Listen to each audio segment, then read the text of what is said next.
That's not possible. Okay, so what we're going to do is we're actually going to do a format like we did last time, those of you who participated last time, where we're going to do a presentation and then we'll open up the mic and do Q&A, and then do our next presentation and then open up the mic and do Q&A. But during the presentations, you're more than welcome to write questions or comments in the chat box. We are going to be recording this session, just FYI. So be aware that we're recording it. And then what we'll do on Monday is we will send all of the participants a copy of the recording. So that will be helpful in terms of being able to re-listen to any of the pieces that you feel like you need refresher on. So welcome to our second part of our series of love in coronavirus times. And last time it was incredibly, successful in the sense that I feel like we all really want to be able to participate and learn from each other. So we're going to be doing a series. This is the two-part series of our presentations and our teleclasses. We'll try and have them once a week. So I highly recommend, if there is a topic that you all want us to cover, to send us an email or post on our Facebook group any recommendations of topics that you want covered. So some of the big questions were how to do virtual sales and how to do virtual marketing for leads. So Violet Lim is going to be talking about that today. And then monetizing our database and utilizing technology to provide a product and services to our clients. So Tyler Greenberg, who is co-founder of Firstdate Co., is going to be talking about his platform today. I think that in general, most of us are trying to stay engaged and trying to stay connected, but also really trying to figure out, like, how can we bring money into our companies and how can we create sales and stay afloat. So I think a lot of the topics that people are going to want to address are going to be monetizations. But if there are any other topics, like Treya is wanting to talk about, oh, your business, so far your business is not affected. So we would love to hear about that and why that's the case. So potentially toward one of the Q&A, Treya, I would love to hear more about that. And then any other pieces of advice that people have been utilizing that has been working, we would love to hear that. And I think that in terms of, like, if there's any sort of structure in terms of price points, or have virtual dates been working, has selling coaching versus matchmaking been working, those are the types of questions we've been getting. I think that let's start with, hey, Bill Broadband is on, and Bill has been in this industry longer than I have, for, what is that, like 30 plus years, some insane amount. 82. 1982. Okay, so that's a long time. And Bill's specialty is marketing and lead gen. So that's actually incredibly valuable. So Bill, if you have any comments along the way in terms of what you've seen, and if there's ways to, that you've seen sort of leads coming in, virtual dates, any of that, the trends of the industry, that would be really interesting to hear. Sure. That would be great. Okay, so why don't we why don't we actually go ahead and start with our presentations so that we make sure that we have enough time for Q&A and such. Those of you who don't know Violet Lim, Violet is in Singapore. So thank you so much for staying up till after 11 p.m. until 1 a.m. in the morning. So Violet is a co-founder along with Jamie Lee, who's also on the call, of Lunch Actually. And they are, I think, very well known by most of you, and especially those of you who've been to the conferences. But Violet, why don't you give us a little bit of background in terms of who you are, and then your specialty and your guidance of what you guys have been doing that has really kept you current and viable during this time. Okay, thanks Lisa for the awesome introduction. So I was just telling my son just now, I said it's so funny because, you know, like currently we are all working from home, and like the whole day I'm in like my PJs, and now at, you know, 11 p.m. like I put on my work clothes, I put on makeup. But anyway, I think that is really how, you know, coronavirus has really changed the way that, you know, we are living our lives. So, you know, very quickly on my background, like I think, you know, like a lot of you know that I read law, and then, you know, I did a master's in HR. And I was working in a bank, and that was where I saw that a lot of my colleagues were single and not dating, and they were my inspiration to that sense. And that was why I decided to quit my job at 24 and started Lunch Actually with my then boyfriend, now husband, Jamie.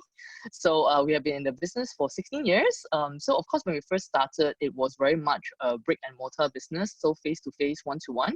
However, over the last 16 years, we have branched out into different products and services. So I would say the reason why we have done many of the things that we have done, not so much, you know, for the fun of it, but because, you know, we really, you know, were on the ground, and we look at what the clients are looking for, we look at what the singles are looking for, and obviously, you know, like new technology were coming in as well. So we have online matchmaking portal, which I believe some of you who were on the call last week, you have heard of it from Jamie. So it's called eSync. So it's an online matchmaking portal where we match based on 16 areas of compatibility. And then we also started our own dating app. So that's called Lunch Click. So the interesting thing about Lunch Click was that we don't allow people to chat. So obviously that might not fly very well right now because people cannot meet face to face. But along the way, we have also gone into date coaching. So, you know, I think a lot of us here, other than doing matchmaking, we also do date coaching because, you know, obviously a lot of singles, they think that they are single is because they have not met the right one. But I mean, us being matchmakers, we know that a lot of times it's not so much about meeting, it's also about them being the right one as well. So we have gone into that, and most recently we have also worked on a project called Violet.ai, which is really focusing on AI to help people find love. So those are some of the projects that we have embarked on. And in terms of expanding across the different countries, so we started off in Singapore, and eventually we expanded to Malaysia, Hong Kong, Indonesia, and Thailand as well. So the reason for that definitely would be because Singapore is a very small island. So, you know, this being a very niche market, a very niche product, we felt that, you know, it's important, whatever we are developing, you know, we are also, I would say, helping singles in all the other countries as well. So, okay, I'll jump straight into, you know, my topic for today, which is how do we make sales in the time of coronavirus or COVID-19? So I think, you know, like this is something that has affected, you know, people across, you know, everywhere, you know, be it Singapore, be it US, be it Europe. And some of the challenges that we matchmakers face would be, for example, like people might be worried about spending money because they think that, you know, like now I'm not even sure whether I'll have a job, you know, at the end of this, or like even business people, they are worried, you know, like, you know, should I conserve cash right now? So, you know, maybe one of the last things that they have on their mind would be like, why should I spend money on a dating service or even on a matchmaking service. Another concern that they might have is that because all this while it's always about going for face-to-face dates, so they are thinking, okay, now I'm supposed to stay at home, like the country has declared emergency, or like it's in a lockdown, so why should I even pay money, which obviously I can't go out on dates.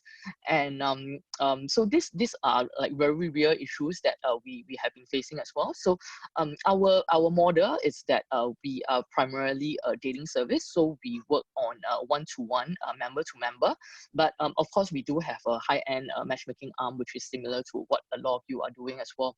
So of course, once the lockdowns come in, once the emergencies are declared, like we realize that this is going to be a big problem, and we did foresee that this might happen. So we have been preparing for it. So one of the things that we have started doing is virtual consultations. So virtual consultations, what we have done is, first we need to decide on the mode of how we're going to do it. So is it over a Zoom call? Is it going to be over WhatsApp video? Is it going to be over like non-video but just a call? So we realized that with different models or different mode, that there are pros and cons. So the good thing about WhatsApp video is that all our clients usually, in the parts of the world that we are in, they have WhatsApp. So they don't need to download something new. They are able to just, switch it on and that's it. The con of it is that, of course, it's not as professional. It's like, you just kind of see like this big face in front of you. So that is the con. However, with Zoom, other than, some of the problems that Zoom have been facing right now, is that it's more professional. You can cater the background. So when I first came onto this call, Lisa was saying like, wow, Violet, where are you right now? Like that's a nice cafe. And I'm like, Lisa, this is a virtual background. So similarly, when we are talking to our clients, like we can use like virtual backgrounds and can make it look very, very professional. So that is the pro of Zoom. But of course the con is that previously not everybody is on Zoom. So if you're going to ask your client to download something additional to talk to you, they might not be as open. And thirdly, like why we also have used phone calls as well is because some connections, like some places, the connection is not so good. So clients can't really hear properly, or the video they can't see properly, and then like they get frustrated, and then they just kind of lose interest. So how we have dealt with that is that we would kind of do it in parts, like, so the first part of it we would do it on a phone, and then like later when we want to show that we are real, like then we moved on to video. So that has worked out for us as well. So I think one of the things that Lisa also asked me before we jump onto this call was that, what about price points? So for us, in terms of our dating service, our price point is usually about $2,500 US dollar, so $2,500 US dollar and above. So maybe 2,500 gives the client, like, let's say 3 dates. So it has been challenging, honestly, to try and do a 2,500 on a video call. So what we have been doing is to offer different sorts of packages. Like we have tried like maybe something at a price point of maybe about 600-700. We have tried like maybe about 1,001 to 1,002. So this is really used to more to help our consultants, our dating consultants, or basically their sales consultants as well, to build up their confidence. Because I think a lot of times it's not so much just about the client, but it's also for the consultant to build up their confidence. So now we've realized that they are able to sell the bigger packages as well. Other things that has helped to build up credibility is also to think about how the video call looks like. So I mean, I personally have been role playing with my consultants to kind of see how they present. So I realized that like consultants, like where they show that they are writing down notes, so like for example now you can't really see what I'm doing, but if you kind of put the video a bit further, and then like the client can see that, oh, you are writing down notes, like you are checking out matches for them, like so these are some of the things that have really helped to increase the client's confidence as well as the credibility. So this is on the part of the video consultation. So of course, like then the question would be like from the client would be, how do I utilize this package? So then what we have started doing is really virtual dates. So virtual dates in the beginning can be quite difficult to convince the clients to go on, because like for us, like each date might be like $1,000. Like in your case, each date might cost even more. So clients might feel that like, why am I spending so much money on like a virtual date? Or that they might be thinking like, oh, it's just a Zoom call. Like, are you crazy? Like, you ask me to spend like $1,000 on a Zoom call. So what we have realized is that it takes a couple of factors. So one is like so-called like how bored they are. So what we have realized is that in the initial stage of the lockdown, maybe like they don't realize like how bad it's going to be. They're like, oh no, it's okay, I'll wait, I'll wait until the lockdown is over. But as they go into like the first week, they go into the second week, then they really realize that, oh my goodness, I'm going to go out of my mind. So they start to be really more open to going on virtual dates. And I think the other thing is really to curate very interesting virtual dates as well. And I believe that those of you who were on the call last week, like we had a lot of great ideas, like from the speakers as well as from the floor on some of these very interesting virtual dates that are happening. So on our side, like what we are doing is we are working on some theme, with different themes. So for example, like bring your pet, or like having like dress in a certain color. So just having different themes to help them to have a more interesting date. So that's something that we have been working on as well. And the people who have gone on virtual dates so far, they have given positive feedback. So obviously, I mean, like if they have the choice, they would still prefer to go on a one-to-one date, but they realize that actually it's not so bad. And last but not least is we have also started doing virtual speed dating, which I believe Tyler is going to talk a bit more about how he has been doing it as well. So what we have found out about virtual speed dating, the great thing about it is really a great way to get new leads, because like obviously we usually would not charge a price point that is so low for our normal packages, like because events is a totally different price point. But because technically what we are doing right now is just blasting to our database and say, okay, like next week, we are going to do this event, and it is quite easy for people to just say, okay, why not? I'm just going to sign up for it. And from the people who sign up for virtual speed dating, like because they have experienced what the company is about, they have experience working with our matchmakers, our dating consultants, we have found that it's a lot more easier to then get them onto a virtual consultation and subsequently sign them up on a package as well. So we have successfully done that. So those are the 3 key points that I wanted to share with regards to what we have been doing for the coronavirus situation. Yeah, back to you, Lisa. So what I'm hearing, so my takeaway so far is what's been helpful is starting out with the phone and then going to video and utilizing a platform, let's say WhatsApp, that might be more accessible and familiar, and then Zoom if they're familiar with that, but not overwhelming them with downloading too much technology. Yep. And then playing around with price points to Yep. see sort of a comfort level and confidence for the consultants. One thing that you said that I think is really interesting that I hadn't thought about was doing role playing with consultants, because we've been doing role playing with the clients or with the date. But you're right. I mean, it hadn't even occurred to me to potentially do a setup of like how we're appearing when we're meeting with a client and such. So I think that that's really interesting. And then, I think the other piece is that the level of isolation and boredom is definitely, I think people are going bonkers. Like that some I am.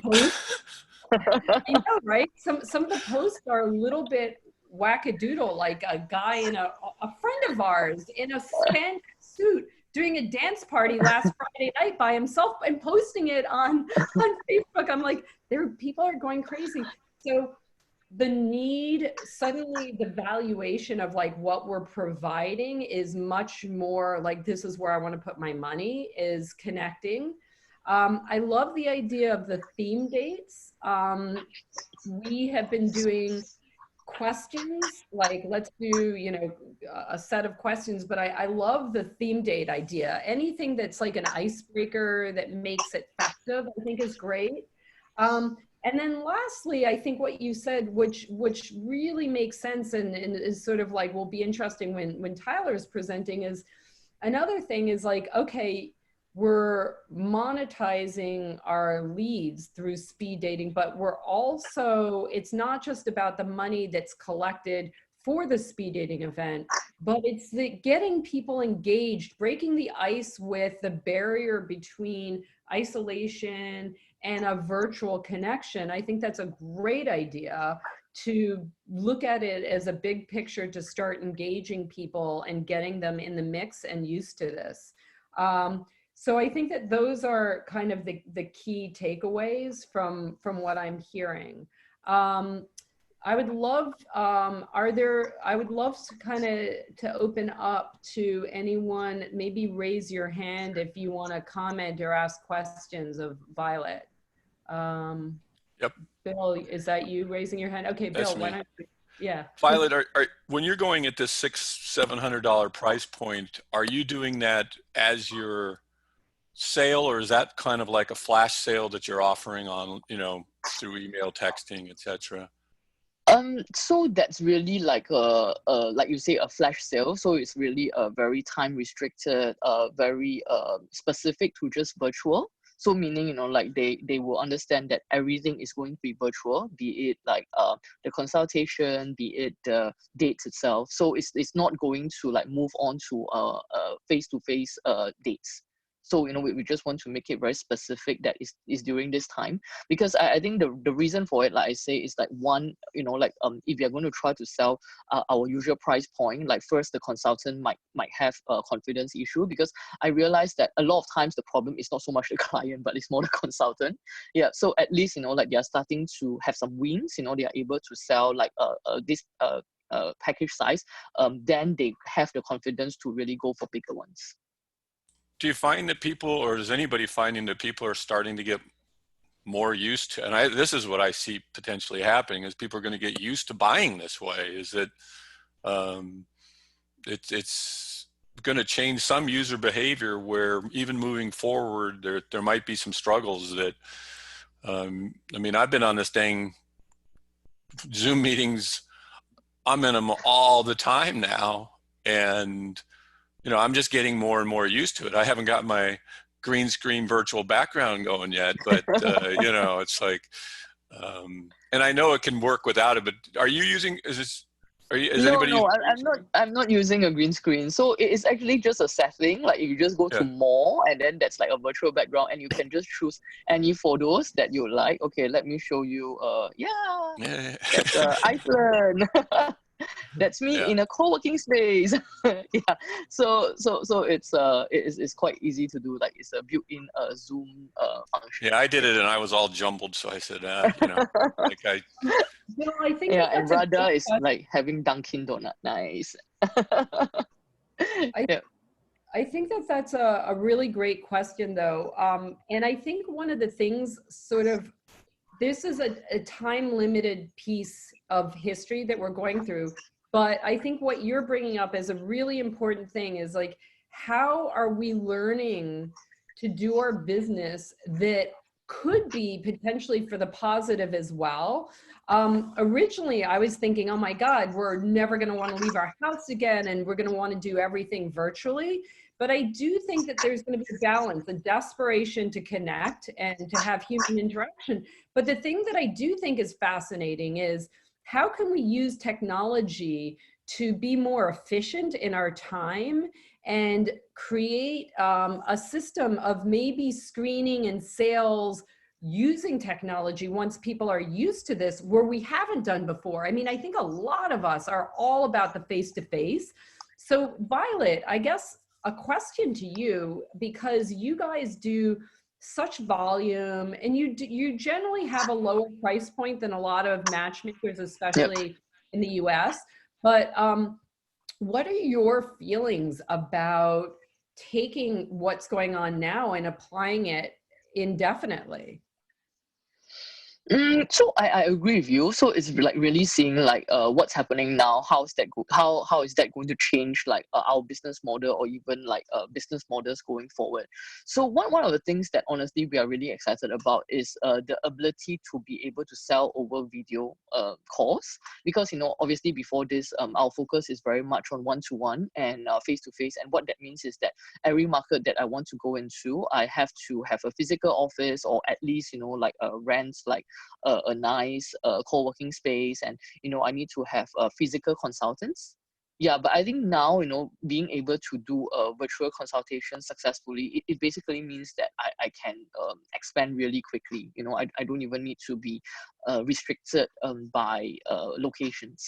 So I think that's something that is really exciting. And also I think this is just the beginning. I feel that definitely we will be able to move our price point upward, and yeah. I think the other interesting thing, I mean, that's happening now, ideally, like, people are going to want to think about geography for matching when people can meet face to face. But I think it's also provided such a great opportunity to collaborate with our colleagues with this virtual tool, where maybe we can think outside the box. Like, maybe there could be engagements globally, and maybe that transition of being able to maybe screen matches from another matchmaker utilizing Zoom, and not having to meet face to face, or thinking about collaboration of matching people using technology. So there's sales, and then there's screening, and then I think, I guess, talk a little bit about sort of how coaching has played a role. Have you seen people utilize your coaching in a higher volume? Definitely. So again, in the past, like, people are not so open to doing video coaching. Like, even though we do offer that opportunity, they still prefer to come to the office. But I think like, this situation has really just moved people's mindset so much. I mean, it's like, honestly, like, all of us are like from different countries, different cities, and technically the only time we meet face to face is during conferences, right? But how frequent have we actually met this way? If not for coronavirus, I don't think we'll be even having this webinar. But if you think about it, this makes so much sense even before this. Yeah. So I Yeah. think people are just so willing to just jump onto video calls now. I think I've not spoke to so many of my friends who's like from different parts of the world. In the past, like, all we do is like maybe just text each other. We don't even do phone calls. But now people are just like, okay, let's jump onto a video call. Like, it's totally like bypassing the whole phone call part of it. It's happening with me. It's like, hey, let's just jump on, because all of a sudden we want to share a screen, or we want to show something. I mean, did you find your sales reps were like, there was an adaptation period for the sales rep, like they were maybe more uncomfortable even in the person? Of course, there's people not buying and they're not comfortable. But what I'm saying is, I think once they start gaining the confidence and figuring out how to do this, and where to insert some credibility or something, some visual credibility, have you found there's like a learning curve that some of the sales reps are going through? For sure. I mean, because like, for the entire company, it has been a learning experience. So because we started first in Singapore, because that's where our headquarters is. But for Singapore, for the longest time, we were not in a lockdown situation. So the sales rep were like, okay, we try it out. It kind of worked. That's it. We just want to do face to face, because face to face brings us bigger packages. But then next, we have Malaysia, which went into a complete shutdown. And then like, the sales rep there is like, okay, like, in order to make sales, I need to make this work. So then they started, like, figuring out something. So what we do now is like, every week, at least once a week, we get all the sales reps together, all the sales managers together, and they will share their best experience, best practices. Like, we go very detailed. Like, so we'll go on exactly like, what is your opener? Like, how do you break the ice? Like, how do you sell the pack? How do you start selling? Like, how do you present the slides? Like, so like what Lisa brought up just now, which is very good, is that we do a lot of role playing as well, because that's very important. I always tell my sales rep, if you don't practice on each other, you are practicing on the clients, and that's obviously the last thing you want to be doing as well. Yeah.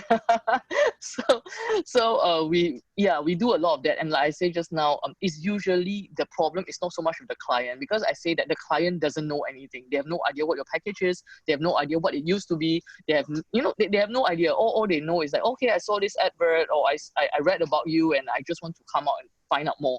But it's more the sales rep, because they used to know something else, and then now they are given something new to sell, and they just go like, oh my goodness, like I don't think I can do this, or I've never done this before, like I'm just going to freak out. So you're right, it's usually the sales rep. It's interesting because sales, as you were saying before, Violet, it's all of a psychological mindset, to really believe in the product, and people are looking to us. Singles are looking for experts to guide them and to make them feel okay about what's going on. And so I think that that's really crucial for all of us to have a level of confidence in what we're doing, to say, this is what works, let's try this, let's do this. Three questions that I think are important. And Treya, I want you to talk next in a second, because you're talking about you travel a lot and do consultations and close sales via video call. So I want to hear that. Another comment is about Talkify, how they screen virtually. I do think most of it is phone. And then the last question is, Violet, people want to know what someone would get for $600. So two things for Violet before we get to Treya is, one, what does someone get for a $600 package? And two, do you have any idea whether Talkify uses video or they just do phone screening? I think it's just phone, but just phone from what I understand. Yep, that's what I understand as well. Phone, and for like the about 600, 700 price point, what we are offering is about 3 to 6 dates, and we'll throw in like a coaching, and I mean they can join like video speed dating as well. Yep.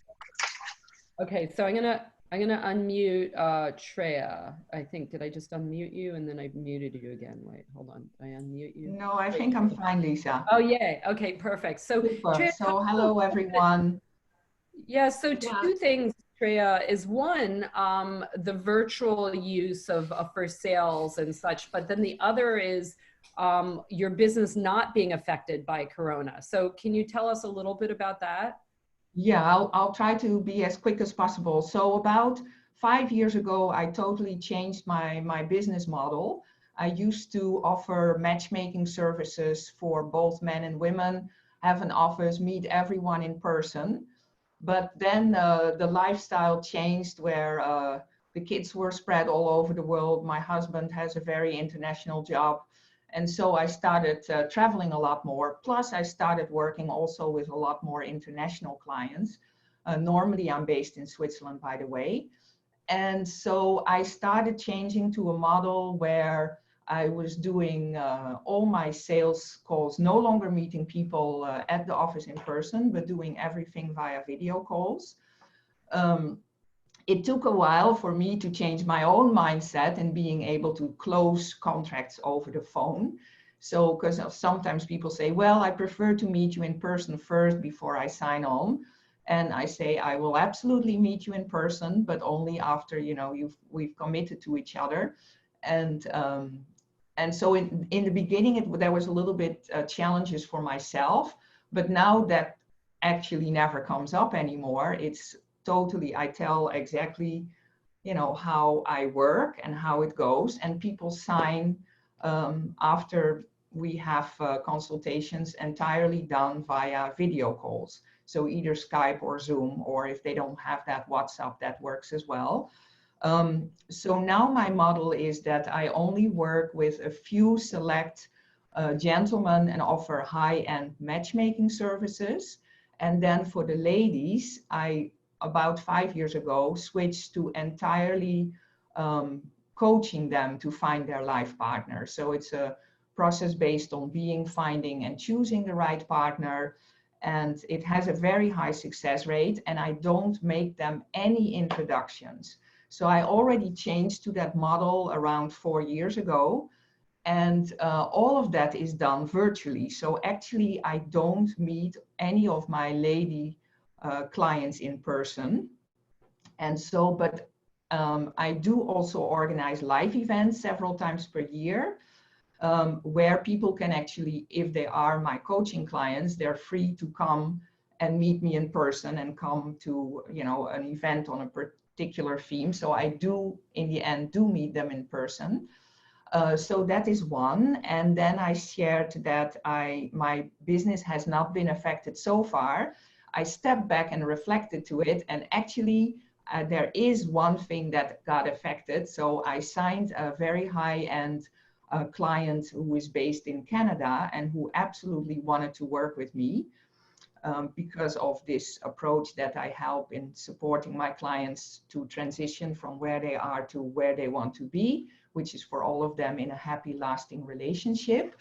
And so since I thought she had more chances of succeeding if she was actually getting matches in Canada or North America, I decided to do a partnership with Carmelia Ray. And she actually signed the contract all virtually, a very high-end, very high fee contract. It was all done virtually. And I had already gotten my ticket to go because when I work with high-end clients, we sign virtually, but then I go visit them where they live and spend 1 or 2 days with them actually to really get to know them. So it was all booked. And then of course this happened, so I couldn't travel. So first she was still on board because she had signed. And she said, yeah, you know, we'll just wait it out a little bit till you can come visit and we can get started with the introductions and the working together. But then she got bored a little bit because she was stuck at home. So she thought, nah, I'll just look on Tinder. So she did. And actually she met a very nice man who, you know, this is already going on for almost 4 weeks now. And it seems very promising. So she said, you know what, I'm going to hold off a little bit. So I was not 100% correct when I said my business has not been affected by the coronavirus pandemic, because this client, I think it will not go through. So on the other hand, since 50% of my revenue is anyway coming from coaching, and I offer do that either privately or I have group coaching and mentoring programs that are actually on a year basis. So people are committing for a year. So that gives me like a certain fixed income on a monthly basis that is anyway coming from coaching. And then on top of that, like you have already mentioned, people are in times of uncertainty realizing even more the need for love and a partner in their lives. So I do see people reaching out for support. And I just yesterday signed a lady on a very high-end, purely coaching contract, no introductions at all, but a very high-end contract. And she signed yesterday. And so, yeah, so far so good. And I hope it stays that way for me. So I have 2 questions for you. One, for the have you signed any matchmaking clients with Corona? Well, I signed one just before, but I think that's not going to happen. Okay. And in about, let me see, 40 minutes, I have a second call in a sales call with a very promising gentleman lead. So I hope I will be able to sign him. So what are you offering though for that? Because I think that makes a huge difference. So from what I'm hearing, so the coaching is not going to be impacted because you're not meeting them face to face. But I think a lot of people here are matchmakers, and that's the hardest hit. So exactly. Yeah. Got it. Yeah. So for my matchmaking clients, I don't provide matchmaking contracts where I only organize introductions. So I also do this prep work with them. I call it setting them up for success. So with this gentleman, I hope he will go ahead and sign now so that we can already start the prep work of getting him completely ready for the introductions when we are able to make them again. So this prep work, there's lots of things you can do, you know, attachment styles, relationship patterns, emotional baggage. There's so many things you can, mindsets, beliefs that people hold. So there's a whole bunch of things we can already do now, so that hopefully when this is, you know, changing, hopefully in a month to 2 months, you know, he will be perfectly prepped for the introductions that I'm going to make him. So you're not selling virtual dates at this point? No, I do have one active matchmaking gentleman client. The other matchmaking, I have 2 other gentlemen that I agreed with to put them on hold temporarily. And the 3rd gentleman client, he actually, I proposed to him that I was going to help him with virtual dating. I'm offering also a program that is called Master the Art of Virtual Dating for my group coaching and mentoring clients. And I offered this to do this privately with him because I felt he can actually use a little bit more dating experience. So I would like to actually have him have more virtual dates. And he was very enthusiastic about trying that. So. Okay. And then my last question for you is, you said that you then are not taking women on as matchmaking clients, but you partnered up with Carmelia. And was she then going to do the matching and you were going to do the coaching? Is that how you were going to split it? Exactly. Yeah. Right. So that was the first matchmaking client I was going to take in 4 years. Yeah. But now it looks like that one is not happening. Okay. Okay. So, I mean, that's an interesting thing, guys, that we talked last time about partnering with people that either offer something different than you, like someone who is a coach and you're a matchmaker, and to balance that. And then also, you know, is someone in a different location, and is there a way that you can negotiate, okay, let's sell a contract together and you do 5 matches, I do 5 matches. I would only recommend that with someone that you know pretty well and that you trust, because it's such a personal, we work so hard in branding our companies with a very specific way that we do things. So you just want to be careful that someone is either on brand or that the client understands the differentiations of the different styles. But I think that that's a very interesting strategy, especially for you, Treya, with a woman that you wouldn't be doing the introductions to anyway, to partner with someone that can bring value to a client, especially if they're in a different area. Any other questions for Violet before we move on to Tyler Greenberg? Does anyone else have any comments or questions? I don't see anyone. Okay, thanks, guys. A couple people screen them. Okay. Okay, so why don't we move on to our next presentation, which is Tyler Greenberg, who is kind of like the hot commodity these days for many different reasons. And he is the co-founder of Firstdate Co. And he's going to talk a bit about his company, how that could be valuable for us in our individual businesses, and how we can collaborate. So let me make sure you are off mute. I'm here. Okay, perfect. I'm here. So thanks for the intro. I see a lot of familiar faces. So some of you know me already. I'm going to go through some of the same stuff we've all spoken about. But yeah, we've had a major amount of demand increase, as you could expect. So I'll take you through a little bit more about what we do. But I'm going to start about the industry from my perspective.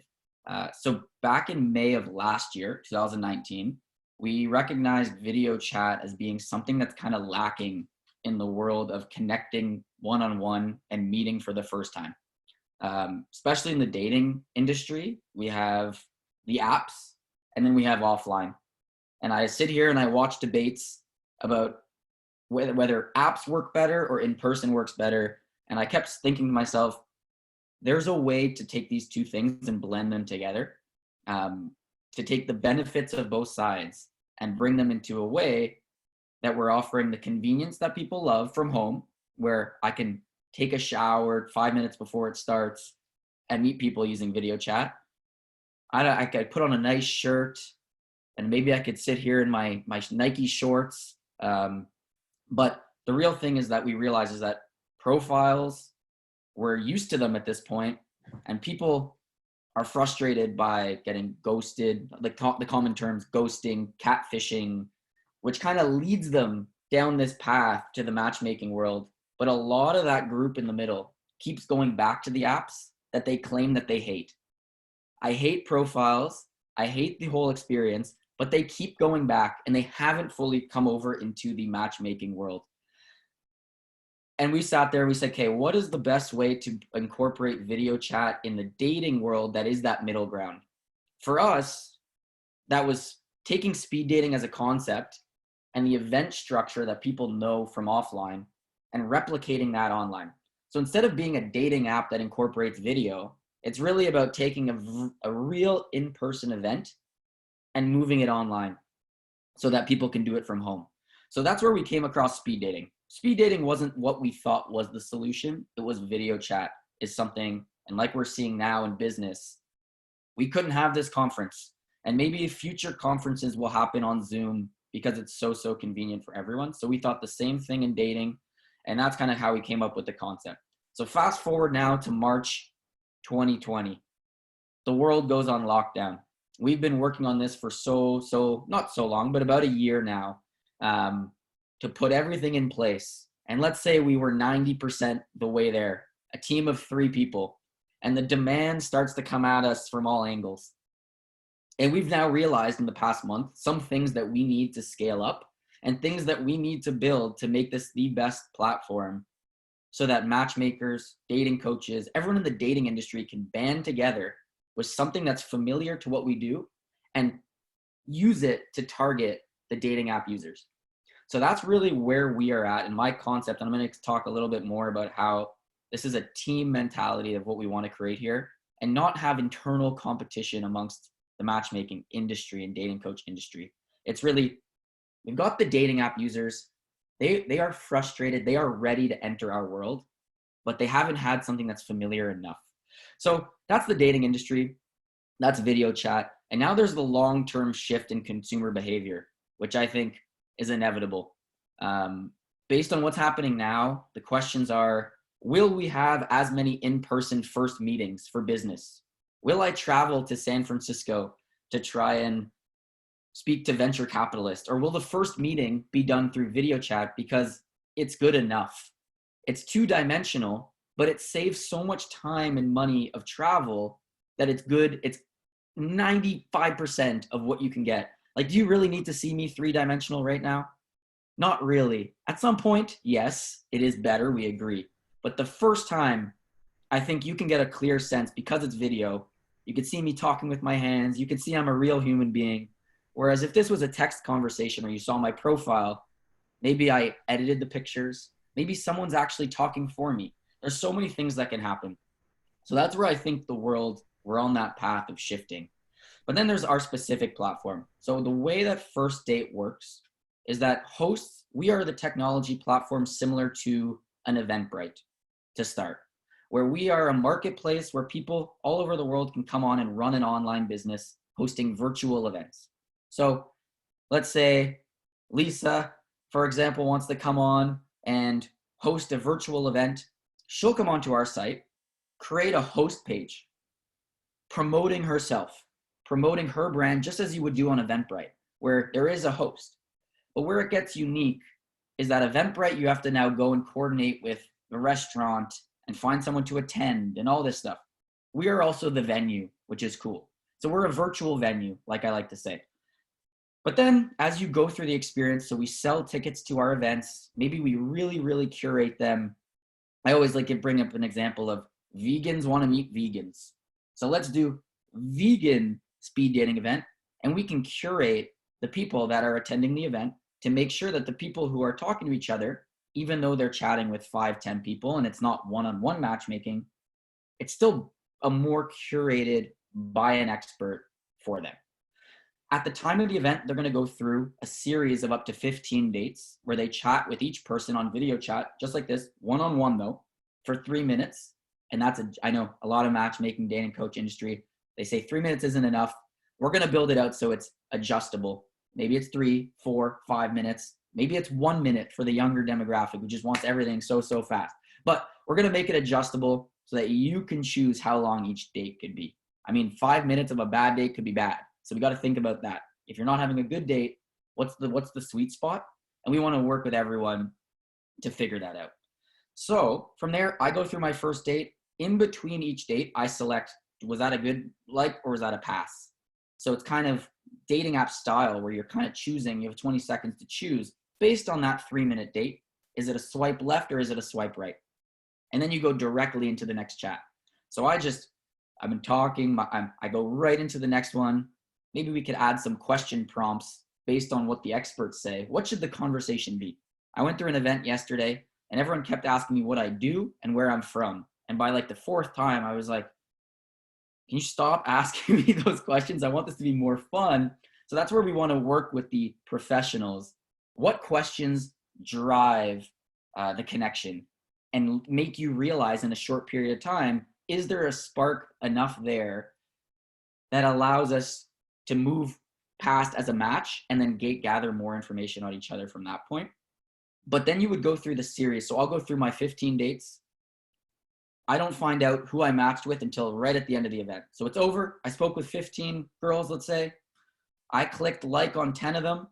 And then at the end of the event, without you having to do any work at all, it will automatically calculate who clicked like to each other. So speed dating companies, I know a lot of them still have papers that they send around and share emails. For us, it will just automatically calculate. And then we went from marketplace to venue to dating app now. So now you're going to have your matches in a list. You're going to see their profiles. No phone numbers or emails are exchanged. All communication will happen on the platform directly there, where they could then decide, do you want to move off to another platform? Do you want to move to Instagram? Do you want to move to text or to wherever you want? But the real thing that comes down to is I had a connection first that led to the match where now I know I want to invest more time in it. Just because I swiped right and they swiped right doesn't really mean much. We had a great conversation first. You could judge by the way they speak, the way they look at the same time, but it's not only the way you look. So then we move on. I can now chat and have those conversations, but it really comes down to a couple things. There's a lot of benefits for the user, the client. They can work on their communication skills. The best way to practice dating for all the coaches out there is to go on more dates. And even if you have a bad 10 out of your 15 are terrible and you screw up, all you did was commit a couple minutes of your day in your room and you get better. So that's one. Then it's very different from speed dating in person. Speed dating in person, you have all the other dates happening. I like to kind of like have your eyes are looking at the competition, like what's going on. It's a nerve-wracking experience. With this, it's one-on-one. You are locked in with a one-on-one date. There is no other people around where you're looking at competition. You actually have their full attention, which is huge difference from speed dating in person. It's really fun, I'll say that. Me being stuck in this room, my own events are actually fun, and I'm not just saying that. It's one of the most fun I have because I actually get to have, I'm not interested in texting people right now, and I'm realizing what texting is compared to actually having a conversation. And I think coronavirus is helping us realize how far we went down this path of texting being the lead form of communication and how backwards that is. So I think people are realizing that. And then think about how this could actually be a benefit for you. For you, like I said, online, offline, something in the middle that's closer to what you do that could help you monetize that massive database you have that you're trying to convert them into being a multi-$100, $1,000 client of yours. Some of them may never enter that world. It just might be too big of a jump from where they are. So let's hit them with something in the middle where maybe they commit themselves to $20, $30 for a ticket. Now you're earning, you've monetized them, you've engaged them with something that's familiar, and it's a logical funnel to really, because I want to target the dating app users. I want to steal everybody from Bumble and Hinge, funnel them into something that's more familiar, and then showcase you. And showcase this industry, which I've now learned over the past year is amazing people who do amazing work. And we need to put that in the forefront. And I think the best way to do that is to come together behind a platform as a team and build out the tools together that could allow us to do that. So there's a lot of things that where we're heading. So that's where we kind of are right now, and where we're heading. And I've been talking to Lisa about this a lot, is how could we make this a place for lead generation where we are attracting people. I'm going to go try to do this whole media push and kind of target the dating app users with you, bring them into this platform, and then let's make the tools in place to have them introduced to you, discover you, be like, I'm in Florida. Who's Linda? I've never heard of her before. Bang, click on her page, see who she's all about. And then maybe we could add little elements of, maybe they book an intro call through the site, charged, and maybe we take a small fee for that. But it's really about what features can we build to bring the matchmaking world together, dating world together, as a tool that's an incremental, I want this to be passive revenue stream and a lead generation tool, so that we're all in Cancun or wherever we are at a conference in London, enjoying ourselves while we're hosting events, and we don't have to worry so much. Our databases are building, our revenue streams are expanding, and we can operate an online business in a world where we've been always, a lot of companies have been saying, I hate online, I hate technology. We could use it to our advantage. So that's kind of where we're heading. And I want to do it all together. And I want to take feedback, and I want you to tell me, what features would you want in a dating platform, not dating app, the connotations of that are bad, in a dating platform using technology that could help your business. And if there's something there, we'll build it. Like one thing I'm thinking about is, we have this community. How can we bring everyone's content together and hit the world as this really strong team? And maybe there's a way that we can come together with blogs, videos, in one formal place where Facebook blocks our ability to promote dating. Let's be the anti-Facebook. We promote it. We want you to promote it. People want it. So I want to be a social network for singles, really, where they can come, they can learn, they can discover, and they can meet you. Okay, we That's have a my quick presentation. question. We have a quick question from Elizabeth. Let me see if I can unmute Elizabeth Trish. Hold on. I'm unmuted. I'm There good. you are. Okay, So, good. it's actually not a question. I already posted everything in the chat, but Okay. it's great about the speed dating. But I'm finding from my clients, I'm a dating coach. Mhm. I'm based in Manhattan. The majority of people want to date and connect with people who have similar interests, similar political persuasions, and people who live at least in the same city. Yep. And as I was posting, I was on a speed dating site, and people were like Jersey, Long Island, Belgium. And I'm like, this is just a waste of my time. So Yeah. I agree with you. The more you can niche down, the easier it will be.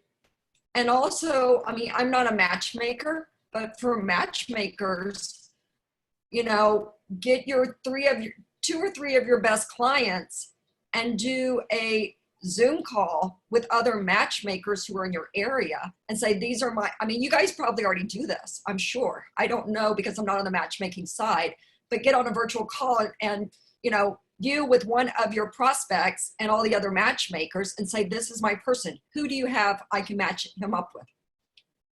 Yeah, And I think that's, so we've been doing that, actually Bonnie Winston, here she is on this call. We collaborate a lot with her, and she actually brought in one of her clients in person, but that's a really good strategy, Elizabeth, in terms of like, you know, what we were saying at the beginning of the call, like how can we utilize this technology to do that on a more regular basis where you're not really sharing identities, but you're able to increase exposure. So I agree. So back to sort of in terms of Tyler, I guess some of the questions are with your platform in terms of niche or location, two things. One, it sounds like you can curate whatever niche you want because it's your event. But in terms of the database, you and I were talking that it would be tapping into my group, like let's say my database that is not being monetized, in addition to the singles that are coming in to you, I can then absorb into my event, right? Yeah. So that's where I've had conversations with so many people in this industry. Our goal is not to take your database that is paying clients and move them back into the online world and push them back. I always say, like, we don't want to do that. We want to take the database of people who maybe have been not engaged with you for a long time and say, they probably belong to a lot of databases out there. How could we take all the singles, push them into a database, which is more of a team mentality, so it is shared. These people are going to have the ability to kind of sort through and go through a marketplace and discover other people on the site. But what I always say is we are at the ground floor of what's possible and what we're doing. We know, like from a media standpoint, we can go out and hit. We have Vice running an article. NBC's been approaching us, the Today Show. It's a good story that we can do this massive push and attract users. And I'm a competitive person. I always like to look at everyone and say, I'm going to bring more users in your city than you. So that's what I always say. I'm going to bring it, and I'm going to hold myself to it, because the dating app market is hundreds of millions of people. And we have something that we can really grab a lot of those people and funnel them through. So don't always think that we're going to take and say, hey, we're using you for your database. Absolutely not. Our goal here is monetize the database that is not being monetized at all. Maybe they've been in your database for years, and we've never really found a way to hit them. But it's really about that next wave. It's that next wave, and that discovery is what's the big thing here. We don't want to go small. We want to be big, and we want to, like, together, like I say, Tinder has thousands of employees. If we band together behind something as a lead generation tool, we could actually compete with them. And we have more validity. We have more validity because we are backed by experts. And that's what I like to say. So I think in the immediate run, people are sort of looking at, you know, how can they utilize this within the next month or two? And I think what's available to them right now is connecting with you, and we'll send out more information. We put, we put your website, which is firstdate.co. But we are going to be setting up a follow-up email with all the resources next week. And I think the immediate idea is to really think about putting together an event for your company and thinking about what theme you want, what niche you want.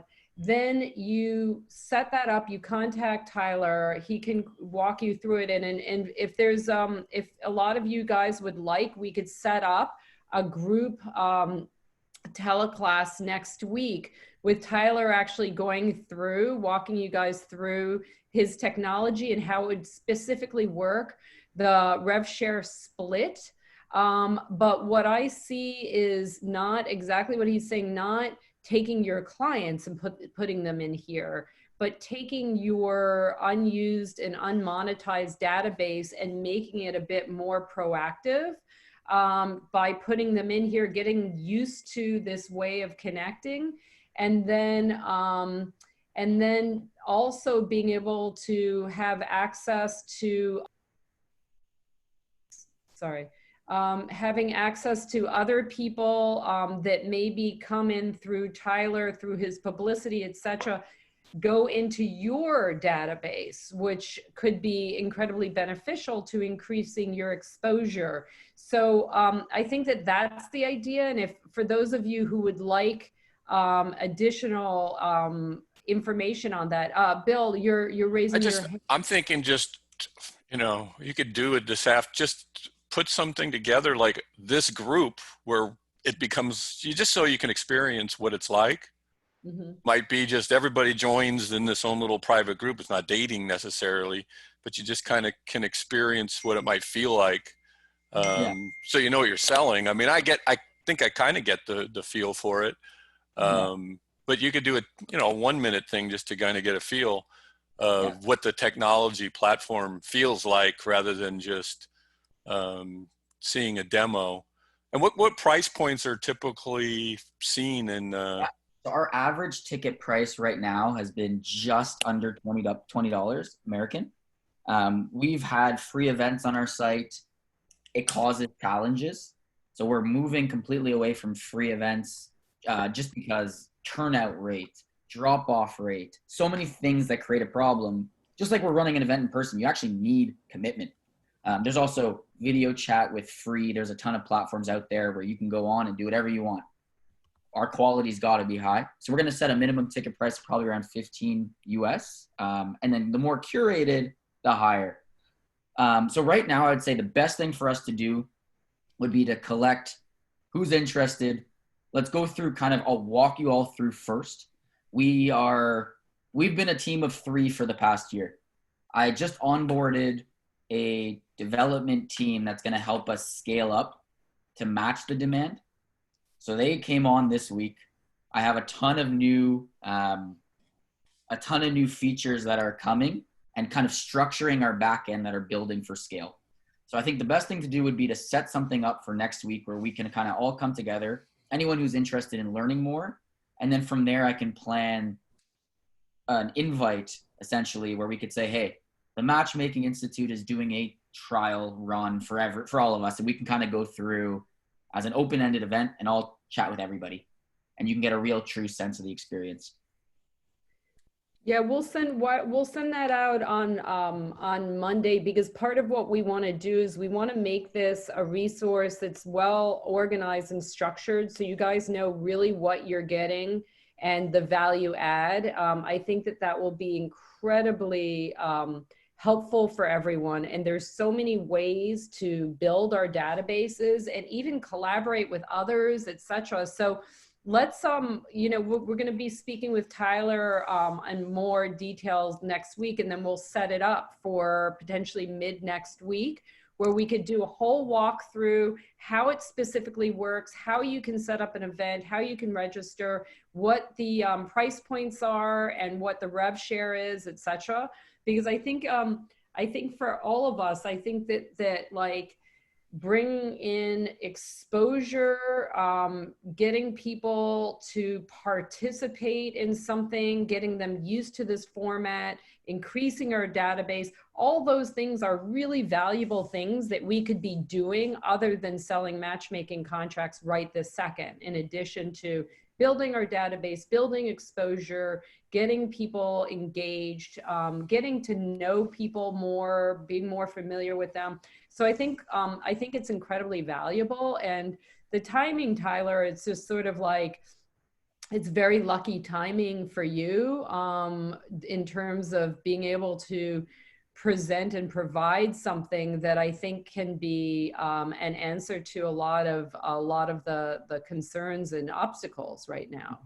Yeah, totally. And the one thing I like to say is where I kind of see this heading together is to have a page on our site that is called partner page or something similar to that, where think about your business page on Facebook.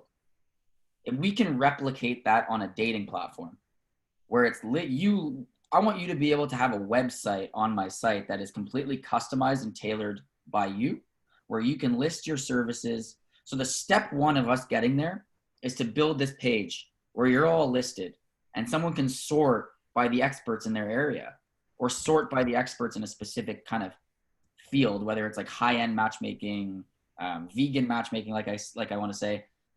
As we bring the users, whether you have an event in the system or not, I want them to discover you right now. And let's be a place of higher end matchmaking and discovery. So that's, I think, step one. Step two would be to build out features on the specific pages to even monetize them further and actually convert them from being a speed dating video chat person to be now a matchmaking client. They go through an event and they don't get any matches. Hey, let's suggest matchmaking by May. You know what I mean? There's a lot we can do. And I think that's where I really do welcome as much feedback as possible to build out the tools that can make us a strong, strong team, like I always like to say. Well, I think that's incredibly useful, and we'll get more information out next week. I wanted to address a couple things. One, if anyone has any specific questions right now for Tyler, but I also wanted to address a few of the questions that people are asking in terms of marketing and such. Let's see, they could be a coaching client. Yeah, Cheryl, definitely. I think being able to transition people from a dead database and an inactive database to speed dating to then upselling for coaching, matchmaking, all of the above. But I agree, in this climate, coaching without a doubt. There was another question about has there, and this might be more of a Violet question, and then we'll sort of also get back to the Tyler, but there was a question about have people changed their advertising patterns in this time? I know we had been looking at Talkify, who's sort of talking about trying to be hip of like virtual dating. It's a thing now, you know, and trying to be hip and cool in terms of utilizing. But Violet, have you changed, or Bill, you're also a really great resource for volume advertising.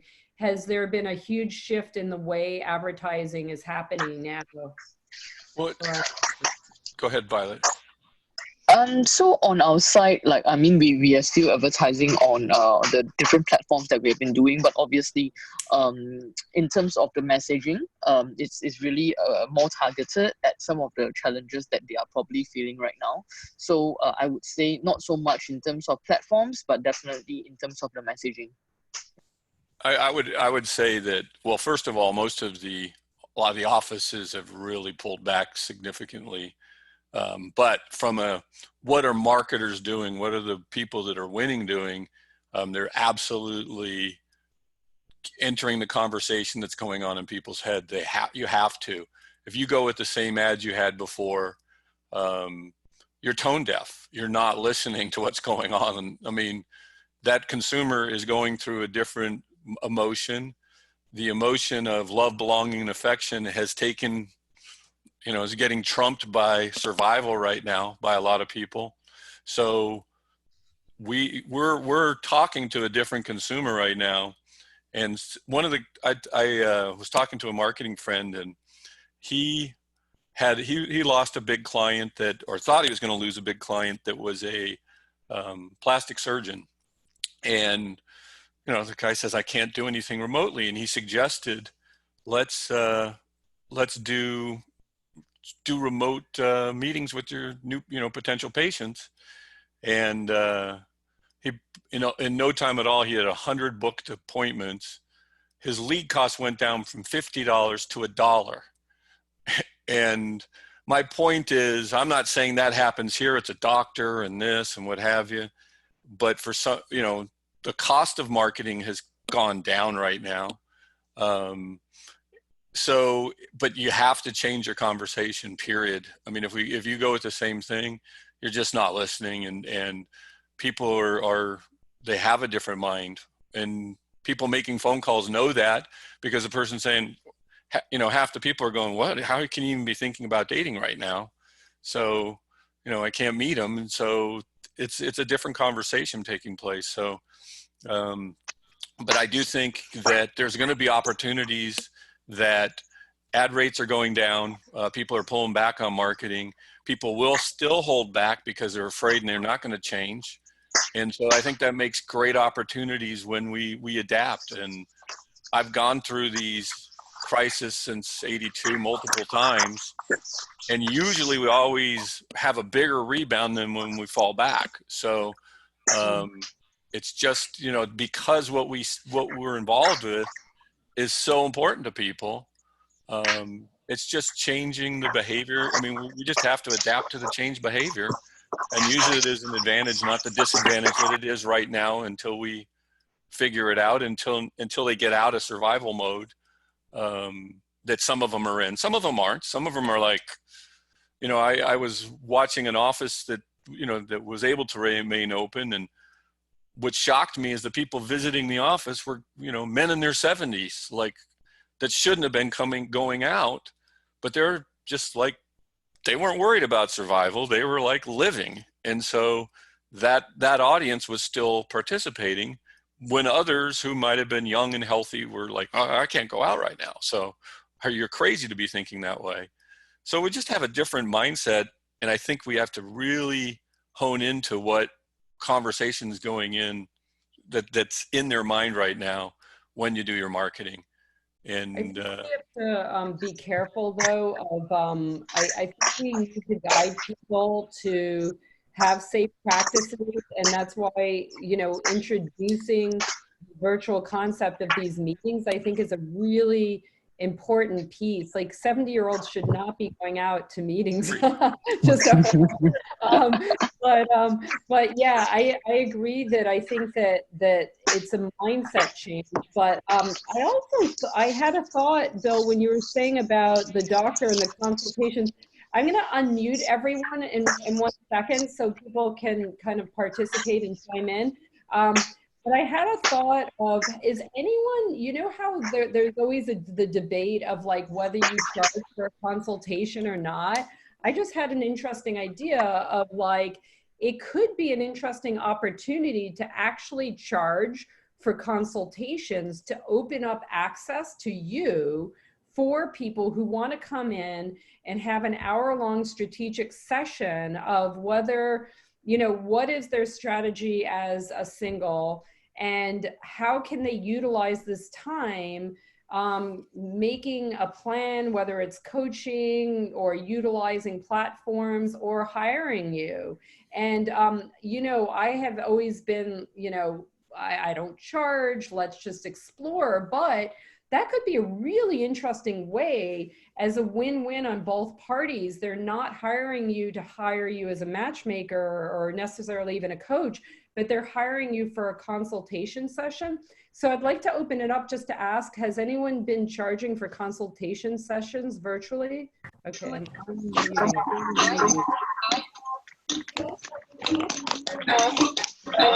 You want to mute yourself, you're loud background. probably mute everybody and let them unmute themselves.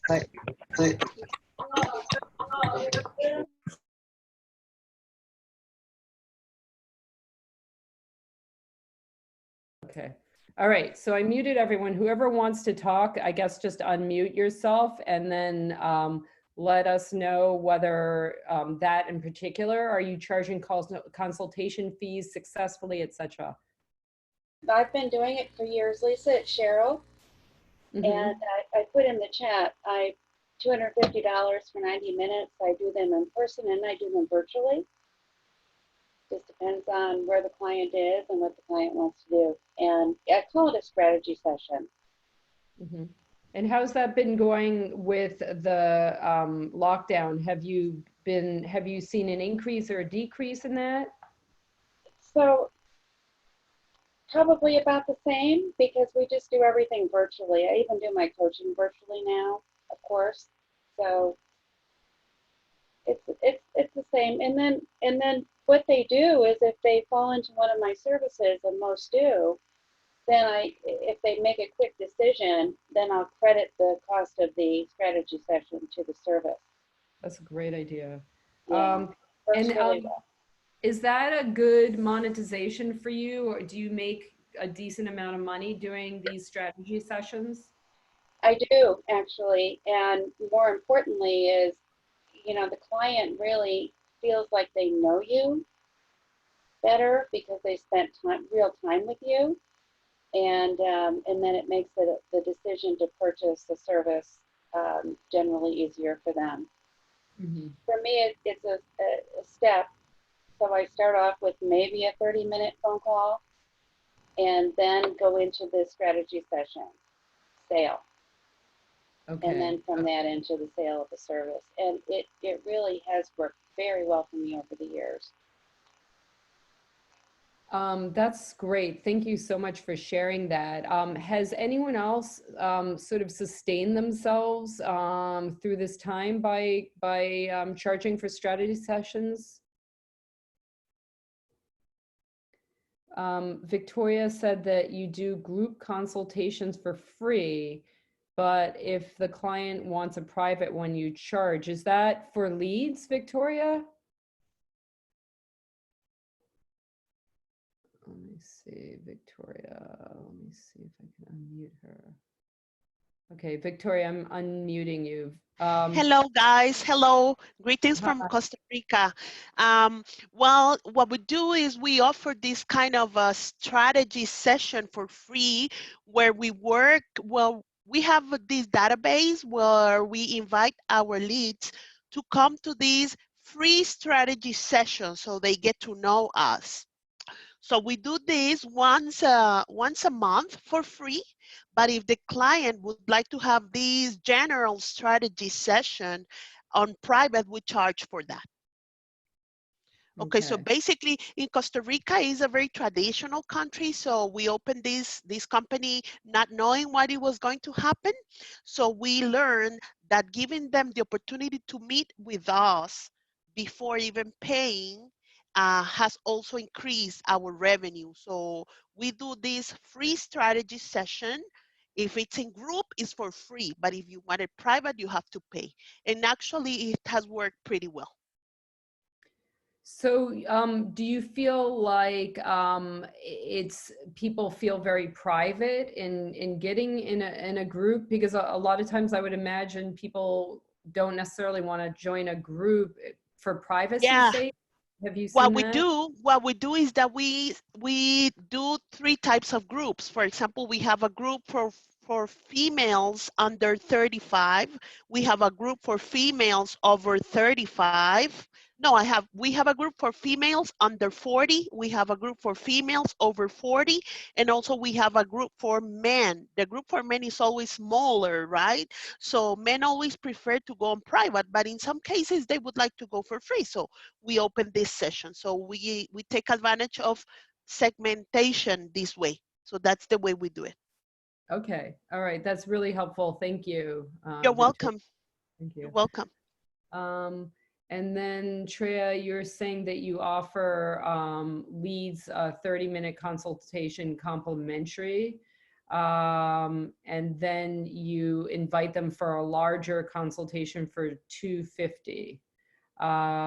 So have you noticed, Treya, in terms of, has any of that changed or affected this timing? Are people sort of, is it business as usual and then people upgrade to the 250? I would say that I have seen fewer leads come in, that's true. But then the people that schedule a complimentary consultation, the conversion rate to a paid consultation is the same. That hasn't changed. Okay. And is that a decent amount of your income? I'm just sort of trying to calculate in people's minds, sort of, you know, if they need to bring in a certain amount of money per month, how can they strategize? Like, so how I do things is I think, how much do I need to make over the month? And how can I add on pieces that will monetize my time to bring that up? So out of curiosity, is that a decent piece of your income? Is those strategy No, sessions? it's a nice additional thing, but it's not a significant part of my income. But then I work by myself and I have a very boutique approach, so I don't need all that that many clients, and so I don't need to do all that many consultations. So before people book a consult, they already have to go through several screenings before I even, so that the leads that I do speak to, even on a free consultation, are already very targeted. Okay, all right, got it. Lisa, can I say something? Yes. I donate my time for consultations online charities such as St. Jude's and other child fund charities. I charge $1,000 per consultation, which goes to the charity. I do not benefit. But because it's a high-end 1.5 hour consultation, most people that get that hire me through the charities have write-offs. So it's a write-off for them. And that's a chance for me to meet them. And then it can turn into a paying client for me. So it's not a large part of my business. I've done it 8 times in 2019, and I feel good about donating, mostly for children. And it also has given me 3 leads for actual clients. Does that make sense?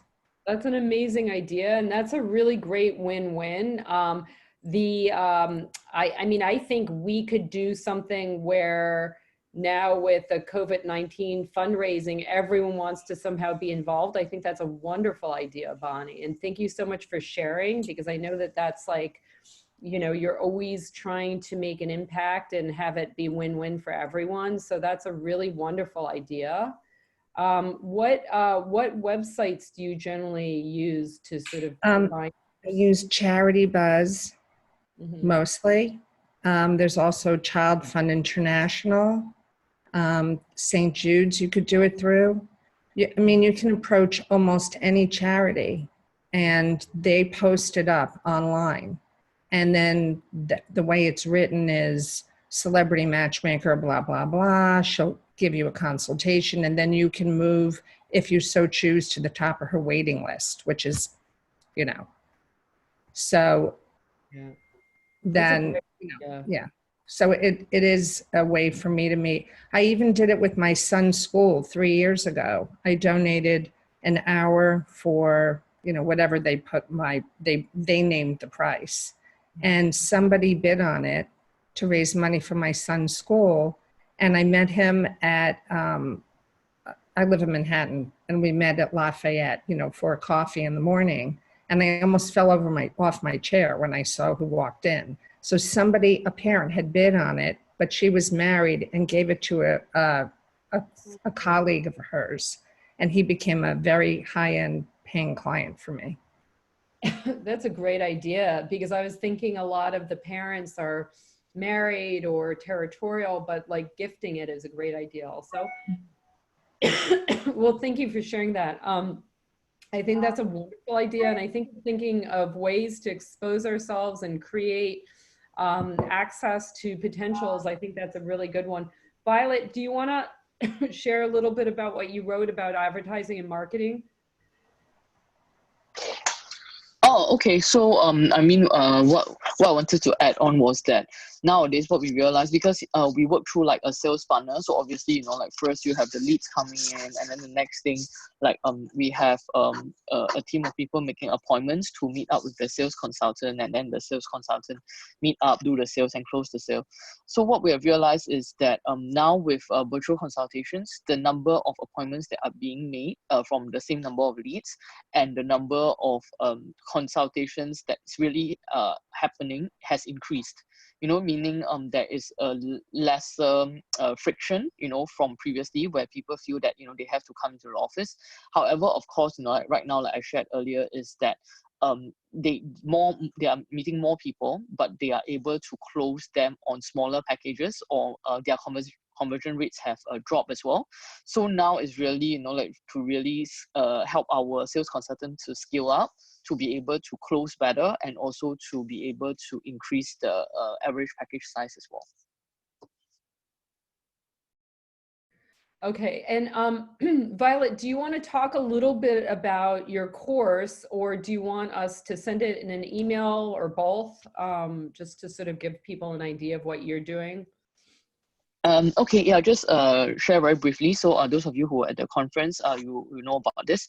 So I think, you know, like one of my pet peeves is really, you know, attending like 2 different conferences every year. Like one is of course the Matchmakers conference, you know, or now we call it like Global Love Conference, and the other one is the online dating one. And why I say it's my pet peeve, because, you know, obviously, you know, I love working with you guys, and I feel that, you know, like matchmakers have so much passion, But at the same time, like you kind of see like the people who's like sort of like bringing in a lot of money or making a lot of money is like on the online dating side. And I think based on what we have been doing for the last 16 years, I would love to like share what are some of the best practices, what are some of the I would say strategies that we have put into place, what are the systems that we have put into place to help more matchmakers who have such passion to help singles, but at the same time to be able to scale their business to the next level, so that people are not they don't need to worry so much about the next client coming in, or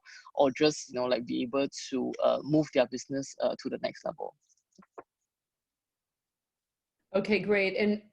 And so Violet put together a course. I know a lot of folks are trying to figure out like, how can I build my business? And now it's really interesting time where folks are, I know we were talking about coaching and people have signed up for the coaching course last time we talked about with Terry Orbach, but it's a really interesting time to help build our businesses, educate ourselves. So we'll send out some information on all the resources from this call with connection to Tyler's firstdate.co, and then the follow-up meeting for that, for Violet's course as well. And then also those of you who have not signed up for the Global Love Marketplace, it's free to sign up, and we're going to start partnering with online companies to put leads into the Global Love Marketplace. That's happening within the next couple weeks. We've had such a high demand that we have over 50 people signed up, so we opened it up for the next 50 people. So we're capping off with that shortly as well. We'll send out more information in our email for the Global Love Marketplace. We also opened up access to submit your articles and your ideas for articles so that you can promote your writing and your company through writing relevant articles for our Global Love Report. You can send us an email, media@matchmakinginstitute.com. We will also include that in our email. And then for those of you who are not in the Professional Love Connectors group, I highly recommend you join that group. We will also put that into our email.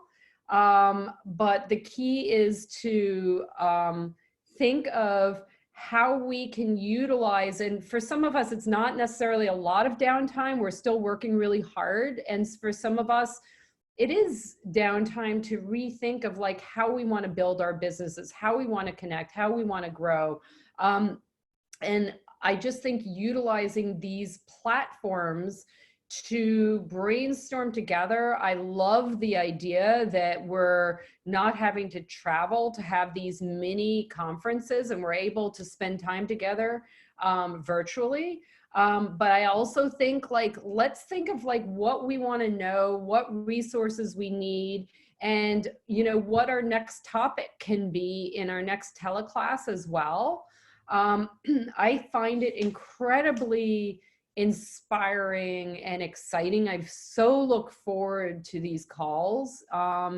And I also love highlighting some key ideas, and Tyler and Violet, it's such an honor to sort of have the resource of you guys to be able to share, and Treya and Cheryl and Bonnie for really sharing strategies of your businesses, of what's worked and what hasn't. And I'm walking away with a lot of really great ideas for my personal business, because as you know, I'm also a matchmaker in addition to having the Institute. So these pieces are little nuggets of gold to have the motivation to implement strategies that make this time really productive. Is there anyone else that wants to ask questions or share? We tend to go a solid hour and a half with a little bit of flexibility beyond that. But is there anything, any ideas that we haven't addressed, or anything that anyone wants to share before we sign off? how do you get those backgrounds? Kimberly, you're in Hawaii, and Linda's in San Francisco. I think I mean, I've got my wallpaper behind me, which, That's you know. pretty chic. Very chic.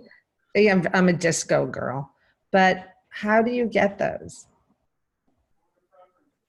Oh, so my husband's screaming in the other rooms, go into preferences. Yeah, you go into the preferences and you just change it to your background. It has to do with your picture, like where your picture is. I'll play with So you. there's something called a virtual background. Yeah, the virtual So background. it's in the settings. Yeah, so it's there's some ones that's already set, but you can also just upload your own photos and just put it up. Okay. We could practice later, but for those baby boomers like Bonnie and myself, we're not the most tech savvy. So No. even though I've done it before, I'm like, where was it again? What are you doing? I don't want to admit that I am, but I am. Baby boomer. I just got lucky and found it. Well, I also highly encourage everyone, like Bonnie and a handful of us, Ashley, obviously, and a handful of us, we'll have little like cocktail parties and happy hours and things like that. I just so highly encourage ways to stay connected in a way that, no matter how much we're doing, we're going to have moments of feeling like you're going insane. Like it's just a natural piece of all this. And, reaching out, being vulnerable, connecting, asking for help. I reached out to Bonnie last week and I was just like, I need to talk. I need to like have a drink with someone, a friend, and some, each of these groups and each of the people in our lives have such different pieces of value. And even though I might be reaching out to so many different other friends, Bonnie was like, I'm available anytime, you're my top priority. And that meant a lot to me. And I know that all of you would be equally available in different ways to each other person. And I don't think there's any shame to self-care right now. And I think that the more we do for ourselves, the more we're able to do for our clients and for our business.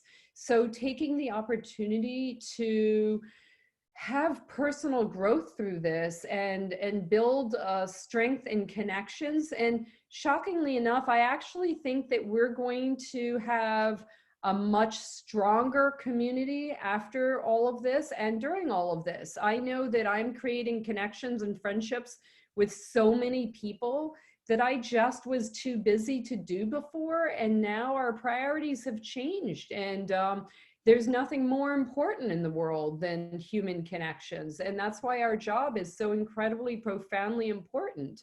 This is what we do for a living, is make people not feel so alone and make people feel connected and make people feel like they have someone that has their back. And so it's so absolutely crucial to, walk our walk, through seeking help and connecting individually in this community. So, thank you to everyone who has been by each of our sides and been connected. And I think continuing to build our community in that way is crucial.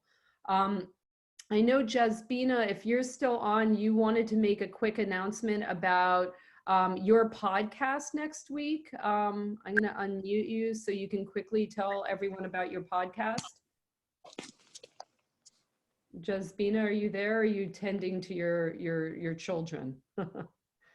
Jasbina is going to be doing a podcast next week.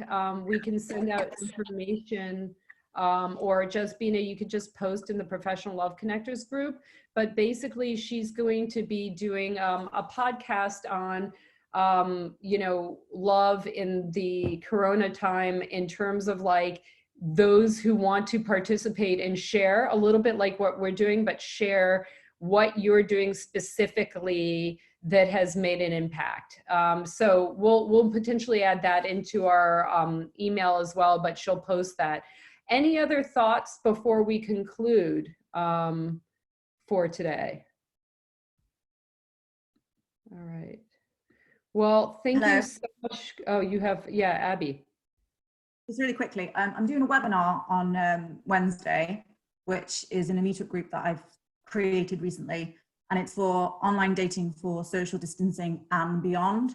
So if anyone wants to just watch my webinar, I can put it in the group that you mentioned. I think I'm in that Global Love Connectors group, so I can put that in there because I'm starting to do like more like webinar based stuff for coaching. So I just thought I'd mention it quickly. That's great. That's awesome. Yeah, it's the Professional Love Connectors group. Definitely any resources that any of you guys are doing, you know, feel free to invite or share.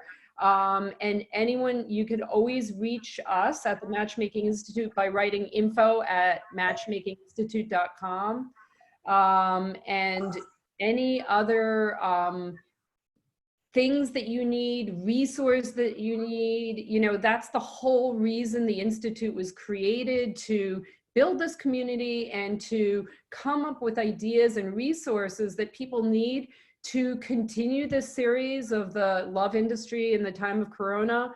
We'll be trying to do this weekly. So if there's specific topics other than the obvious of like lead gen and marketing and monetizing a database, collaboration, all those pieces, if there's anything else, let us know, email us, stay connected.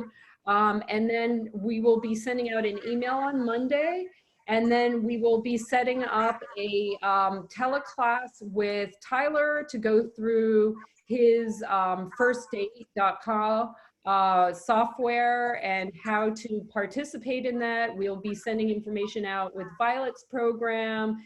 Any other things, please reach out, stay connected, take care of yourself, be vulnerable, ask for help, collaborate, learn more about your colleagues, grow your business, make the best of this. All right, guys. Thank you, guys. Thank you so much for participating, and we'll talk to you soon. Thank you.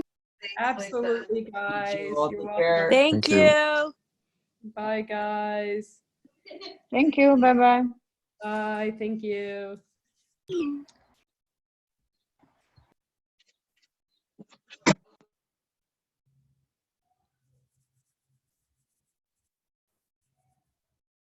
Bonnie, can you hear me? You're muted.